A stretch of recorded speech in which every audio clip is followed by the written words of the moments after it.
Once again welcome to my YouTube channel time to learn. Channel को subscribe करके bell icon ज़रूर दबाएं और अपने दोस्तों को भी शेयर करें। हेलो स्टूडेंट्स, आज के हम इस वीडियो में पढ़ेंगे importance of pH in everyday life. तो हमारे एवरीडे लाइफ में पीएच का क्या क्या इम्पोर्टेंस है, इसके बारे में आज हम पढ़ेंगे। फर्स्ट पॉइंट है pH in our digestive system. PH क्या, हमारे डाइजेस्टिव सिस्टम में भी पीएच का बहुत बड़ा इम्पोर्टेंस है। जैसे हमारे स्टोमच में हाइड्रोक्लोरिक एसिड प्रेजेंट होता है, और वो हाइड्रोक्लोरिक एसिड जो भी हम फूड को लेते हैं, जो भी हम खाना खाते हैं, उसको डाइजेस्ट करने में क्या करता है, हेल्प करता है। उसके बाद सेकेंड पॉइंट है pH change as the cause of tooth decay. हमारे दांतों को भी खराब होने में पीएच क्या करता है, हेल्प करता है। जैसे हमारे स्टोमच में HCl प्रेजेंट होता है, यानी एसिड प्रेजेंट होता है। एज इट इज़ माउथ में भी क्या है, माउथ में भी जो भी लार प्रेजेंट होता है वो क्या एसिडिक नेचर का होता है, जिससे टूथ हमारा दांत क्या होता है, उससे खराब होता है। तो हम लोग क्या करते हैं, अगर ब्रश करते हैं तो जो टूथपेस्ट का यूज़ करते हैं, वो टूथपेस्ट किस नेचर का होता है, बेसिक नेचर का होता है, जो एसिड और बेस मिलके क्या बना देता है, सॉल्ट बना देता है, यानी उसको न्यूट्रलाइज करता है। इसलिए पीएच भी क्या है, हमारे टूथ डिके में हेल्प करता है। पीएच ऑफ सॉइल, किसी भी मिट्टी का, सॉइल का भी पीएच वैल्यू हम फाइंड आउट करते हैं। तो अगर जो वो सॉइल कैसा है, एसिडिक नेचर का हो गया है, तो उसको हमको न्यूट्रल बनाना होता है, क्योंकि एसिडिक नेचर में कोई भी प्लांट होगा, वो प्लांट क्या होगा, ग्रो नहीं करेगा। उसको हमको न्यूट्रल बनाने के लिए हम करते क्या हैं, उसमें हम बेस को ऐड करते हैं। बेस को ऐड करने पे एसिड और बेस दोनों रिएक्ट करके क्या बना देता है, सॉल्ट बना देता है। और सॉल्ट का जो पीएच वैल्यू हो जाता है वो कितना होता है, 7 होता है। और इस तरह से पीएच भी क्या है, सॉइल के लिए इम्पोर्टेंट है। एनिमल्स और प्लांट्स में भी कुछ पीएच वैल्यू होता है, उसमें भी पीएच इम्पोर्टेंस है। जैसे बहुत सारा ऐसा बीज, मधुमक्खी वगैरह जो होती है, वो अगर जो डंक मारती है, किसी को काट लेती है, तो उसके श्रिंग में भी क्या होता है, एसिड प्रेजेंट होता है, जिससे इरिटेशन फील होता है और पेन होता है। तो वहाँ भी पीएच क्या है, इम्पोर्टेंस है। नेक्स्ट है सॉल्ट।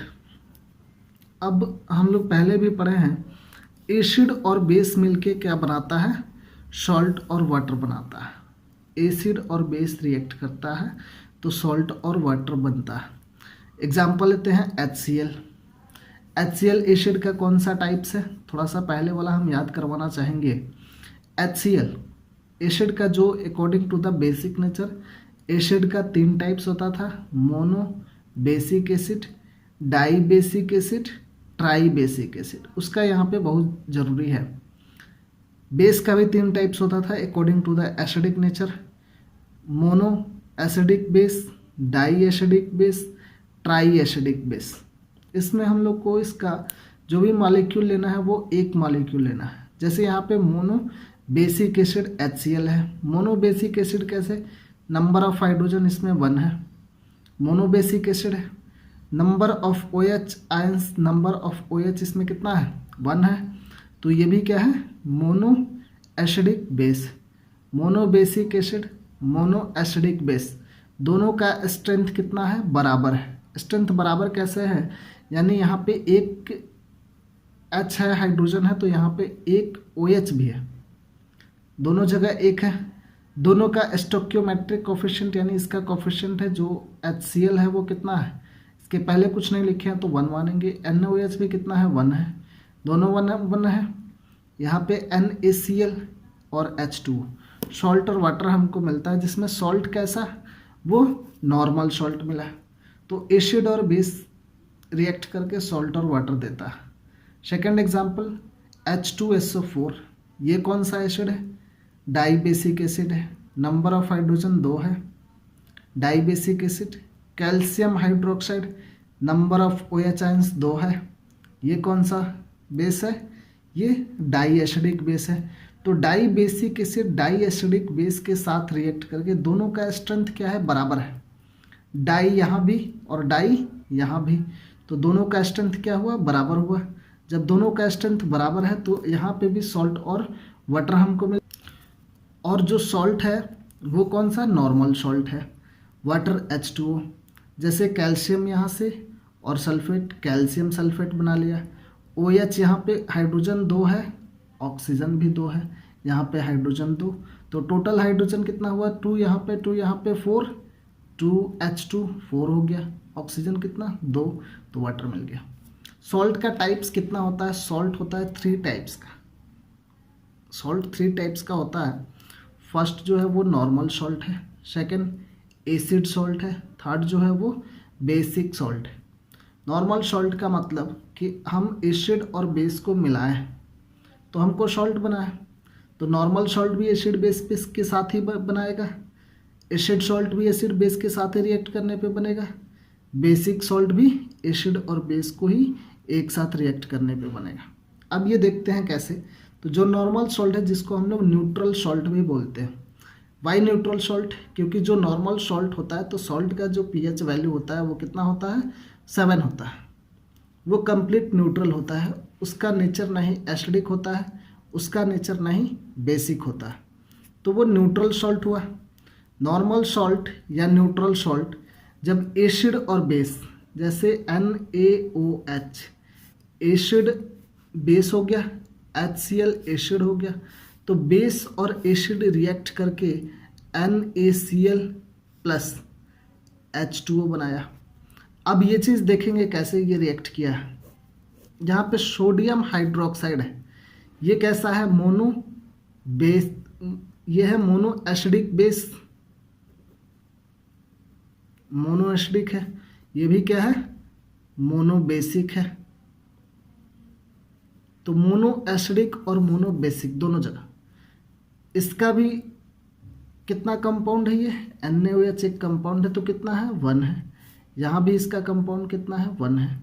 दोनों का स्ट्रेंथ क्या है, बराबर है। स्ट्रेंथ बराबर कैसे बोलेंगे, ये भी मोनो एसिडिक है और ये मोनो बेसिक है, तो मोनो दोनों जगह हम यूज किए, दोनों जगह मोनो यूज किए। और इसका जो हम लोग कंपाउंड लिए हैं दोनों जगह एक एक ही लिए हैं। यहाँ पे हम 2 लेंगे तो यहाँ भी 2 लेंगे, यहाँ 3 लेंगे तो यहाँ भी 3 लेंगे। इसके हम स्टोइकियोमेट्रिक कोएफिशिएंट को अलग अलग नहीं करेंगे, मतलब 1 2 या 2 1 3 1 या 3 2 इस तरह से नहीं करेंगे। दोनों जगह दोनों का रेशियो जो होगा वो क्या होगा, 1 होगा। जैसे 1:1, 2:2, 3:3। तो एसिड और बेस का जो रेशियो लेंगे हम, एसिड और बेस का रेशियो हम क्या लेंगे, इक्वल 1:1 लेंगे, 2:2, यानी ये भी क्या हो जाएगा, कैंसिल होके ये 1:1 ही होगा। तो रेशियो इसमें बराबर लेना है। दोनों का स्ट्रेंथ क्या है, ये भी मोनो है ये भी मोनो है, दोनों रिएक्ट करके क्या बनाता है, यहाँ पे mono acidic base, mono basic acid, neutral salt और वाटर बनाता है। ये जो न्यूट्रल सॉल्ट है इसका जो पीएच वैल्यू होगा वो कितना होगा, 7 होगा। इसका पीएच वैल्यू 7 होगा, यानी नहीं ये इस सॉल्ट का नेचर नहीं एसिडिक होगा नहीं बेसिक होगा, ये कैसा होगा, न्यूट्रल होगा। सेकंड टाइप है एसिड सॉल्ट। एसिड सॉल्ट कैसे, जब यहाँ भी एसिड सॉल्ट बनाएगा, यानी कि एसिड और बेस दोनों रिएक्ट करके जो मिलेगा हमको वो क्या मिलेगा, सॉल्ट और वाटर मिलेगा। तो एसिड और बेस रिएक्ट करके सॉल्ट और वाटर देता है। यहाँ एसिड सॉल्ट यानी सॉल्ट में जो यूनिट होगा वो किसका यूनिट होगा, एसिड का स्ट्रेंथ ज़्यादा होगा। तो यहाँ पे अगर जो हम लोग ले लेते हैं डाई बेसिक एसिड और इसको हम लेते हैं monoacidic base, monoacidic base, dibasic acid, monoacidic base. Strength किसका ज़्यादा है, एसिड का ज़्यादा है, क्योंकि ये डाई है और बेस का क्या है, मोनो है। तो जिसका स्ट्रेंथ ज़्यादा होगा सॉल्ट में उसी का नेचर आएगा। जैसे एग्जांपल हम लेते हैं इसमें कि H2SO4, नंबर ऑफ हाइड्रोजन 2 है, नंबर ऑफ हाइड्रोजन 2 है तो इसको हम लोग बोलेंगे डाई बेसिक एसिड। यहाँ पर NaOH mono acidic base OH1 है, यहाँ H2 है। ये रिएक्ट करके क्या देगा, NaHSO4 प्लस H2O। यहाँ से 2 हाइड्रोजन हम निकाल देंगे, इसमें से एक ऑक्सीजन को निकाल देंगे। 2 हाइड्रोजन 1 ऑक्सीजन मिलके ये H2O बना लिया। यहाँ बचता है Na और H और ये SO4 इसके साथ आ जाएगा NaHSO4। हमको एसिड और बेस मिलके क्या दिया है, सॉल्ट और वाटर दिया। तो सॉल्ट है ये, इसके पहले हम जो भी सॉल्ट पढ़े थे उसमें हाइड्रोजन नहीं था, लेकिन ये हाइड्रोजन कॉन्टेनिंग सॉल्ट है। तो हमें ये चीज़ पता है कि जो भी हाइड्रोजन कॉन्टेनिंग होता है, जो भी हाइड्रोजन को कॉन्टेन करके रखता है वो कैसा होता है, एसिडिक नेचर का होता है। तो यहाँ पे NaHSO4 जो मेरे पास आया, इसमें हाइड्रोजन है और इसका नेचर कैसा है, एसिडिक। यह है एसिडिक सॉल्ट। कमेंट बॉक्स में कमेंट करके ज़रूर बताइए दोस्तों वीडियो कैसा लगा।